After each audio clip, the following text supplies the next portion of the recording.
وطر کے بعد کیا تہجد کی نماز پڑھ سکتے ہیں؟ سنا ہے کہ وطر پڑھنے کے بعد کوئی بھی نفل پڑھنا مکروہ ہے، کیا تہجد کی نماز بھی نہیں پڑھ سکتے؟ بنت طالب کراچی سے۔ رسول اللہ صلی اللہ علیہ وسلم کا ارشاد ہے اجعلوا آخر صلاتکم وطرا، وطر کو سب سے آخری نماز بناؤ۔ اس بیس پر بہت سے علماء کی رائے ہے کہ وطر سب سے آخر میں پڑھنا چاہیے اور وطر کے بعد کوئی نفل نہیں ہے، اور ہمارے شیخ حضرت مفتی رشید احمد صاحب رحمہ اللہ کا موقف بھی یہی ہے، اور احسن الفتاویٰ میں اس پر بڑا زبردست مدلل رسالہ بھی ہے۔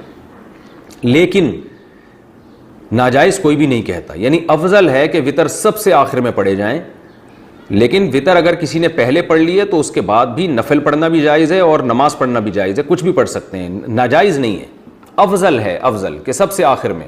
ناجائز نہیں ہے کیونکہ نبی صلی اللہ علیہ وسلم سے تو ثابت ہے صحیح سند سے کہ آپ نے وطر کے بعد 2 رکعت پڑھے ہیں، تو راجح یہی ہے کہ وہ 2 رکعت بھی وطر سے پہلے پڑھ لیں آپ، لیکن کوئی پڑھ لے تو ناجائز نہیں ہے۔